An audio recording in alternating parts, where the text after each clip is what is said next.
Vanderbilt has had just 5 players go in the second round or higher in the NFL draft in the past 2 decades, and Eli Stowers is hoping to add to that list. So let's take a look at what seems to be most people's tight end 2 in this year's class. Stowers is a really interesting eval. He's 6'4", 235 pounds, so he's on the very light side for a tight end, but calling him a tight end is tough because he's essentially a giant slot receiver.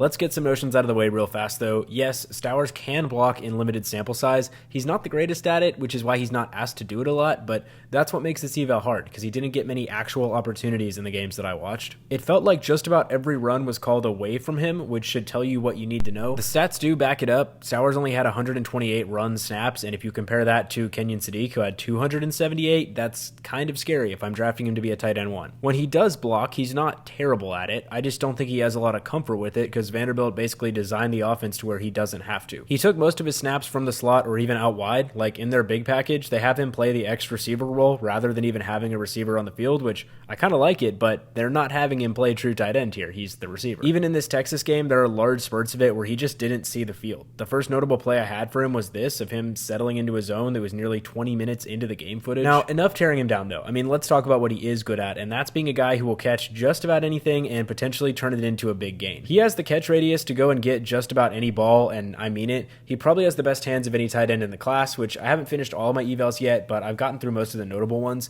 He has a good range of volume all over the field, like here where he just catches the short hitch. Then there's this where he gets much further downfield and is able to haul in this pass over the middle before getting hit. And another one where he catches the seam pass and then is able to barrel his way through defenders into the end zone. He does a lot. He has great yards after catch ability for a tight end, and you may call me crazy, but I actually think the combine showed his athletic potential better than on the field does. I don't ever know if he truly looks like the incredible athlete on film that he showed off there. I mean, yeah, he makes some great plays and he is good after the catch, but not that athletic score. This will make a lot more sense when I post the Kenyon Sadiq video, because he does show the athleticism on tape more than Stowers does. He has a true route tree, but I don't think he's a true route technician, but let's be real, how many 22-year-old tight ends are, so I'm not holding that against him. Vanderbilt would get him in motion a lot, which was obviously great for their offense, but it does seem like he was schemed open a good amount of the time rather than he himself going and winning a route one-on-one to get open. The hands, though, are what keep me bought into Stowers, though, because it's hard to believe this guy came to college playing quarterback. I think he already is so gifted with his ball skills that you have a lot of hope he can continue to develop the other aspects of playing tight end and just get better overall. There are plenty of tight ends in the NFL that prove you can succeed and have a role as a pure receiver, but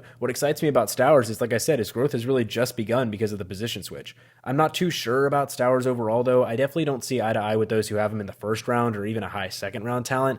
I like the player as a player, but I don't know what his ideal role is in the NFL. Call me crazy, but my pro comp for Stowers at the moment is a guy like Mike Gesicki, who's a mismatch as a receiver,